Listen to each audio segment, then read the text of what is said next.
बेटा question number 4 में भी काफी मेहनत लगेगी आपको, लेकिन हमारे वीडियोस अगर आप देखते हो तो इतनी भी ज्यादा मेहनत करने की जरूरत नहीं है। हाउ मैनी बोला है 13 क्वेश्चन नंबर में भी हमने आपको बताया था कि जब भी हाउ मैनी बोलेगा आपने सिर्फ और सिर्फ स्मॉल एन की वैल्यू निकालना है। क्या ये बात समझ में आ गई? क्या ये बात समझ में आ गई? दूसरी चीज याद रखना बेटे, अगर ऐसी टाइप के क्वेश्चन में हमको एन निकालना है, इसका मतलब ये है ए की वैल्यू दी होगी या हम निकालेंगे, डी की वैल्यू दी होगी या हम निकालेंगे, और ए एन भी दिया होगा या फिर हम निकालेंगे। बस एक ही वैल्यू नहीं दी रहेगी, वो है हमारा स्मॉल एन। क्या ये बात समझ में आ गई? ठीक है, तो क्वेश्चन में ना ए डी और ए एन निकालने की कोशिश करना। तो चलो हम करते हैं इसको start. How many multiples of 4 lie between 10 and 250? Question का मतलब ये है कि ऐसे कितने मल्टीपल्स होंगे 4 के। 4 के मल्टीपल्स का मतलब है 4 का टेबल पढ़ लेना बेटा। ऐसे कितने नंबर्स होंगे 10 और 250 के बीच में? तो पहली बात, 4 1 जा कितना होता है 4, 4 2 जा कितना होता है 8, 4 3 जा कितना होता है 12। तो 10 और 250 के बीच में चाहिए ना बेटा। ये आएगा क्या 10 और 250 के बीच में? नहीं आएगा। नंबर 10 और नंबर 250 के बीच में 12 ही आएगा। क्या ये बात समझ में आई?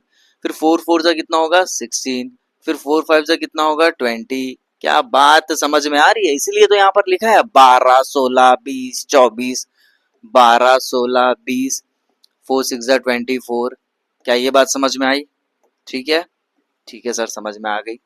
अब देखो, यहां पर ये सारी चीजें निकलने के बाद अब हम लास्ट हम कैसे चूज करेंगे देखना। लास्ट का नंबर क्या है 250 दिख रहा है, उसको 4 से डिवाइड करने का। ठीक है, तो 4 6 जा 24, कितना बचा 10, 4 2 जा 8, रिमाइंडर कितना बचा 2। तो 250 को माइनस करना 2 से तो आएगा आपका 248, और यही हो जाएगा आपका लास्ट नंबर। क्या ये बात समझ में है कि लास्ट नंबर कैसे निकालना है? ठीक है सर, मल्टीप्लाई बोले आप डिवाइड कर दिया, हाँ डिवाइड ही करना है। अगर लास्ट टर्म चाहिए भैया तो डिवाइड ही करना पड़ेगा। ठीक है, चलो, तो लास्ट टर्म हमारा मिल गया 248, और यही 248 हमारा हो जाएगा ए एन की वैल्यू। ठीक है, ये भी हमने आपको बता चुका था पिछले क्वेश्चन में, सेम ऐसा ही कुछ बनने वाला है। तो सीक्वेंस बोलो या सीरीज बोलो, है ना, अभी 10th लेवल पे बात एक ही है। जब आप JEE का पढ़ेंगे तो थोड़ा इसमें भी डिफरेंशिएट होता है, मतलब दोनों चीजें में थोड़ा सा चेंजेस होते हैं, वो सब आपको JEE के बैच में बताएंगे। तो जैसे कि आप देख रहे हैं, पहला नंबर दिख रहा है वो हमारा हो जाएगा फर्स्ट टर्म, बाद वाले नंबर को पहले वाले नंबर से माइनस करेंगे, बाद वाले टर्म को पहले वाले नंबर से माइनस करेंगे, तो आपका कॉमन डिफरेंस आएगा 4।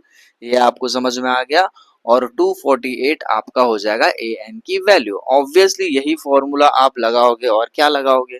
ठीक है, तो वैल्यू रख दिए, वैल्यू रख दिए, वैल्यू रख दिए। अभी जो 12 है ना LHS में आ जाएगा, माइनस हो जाएगा, तो ये आपका आ जाएगा 236।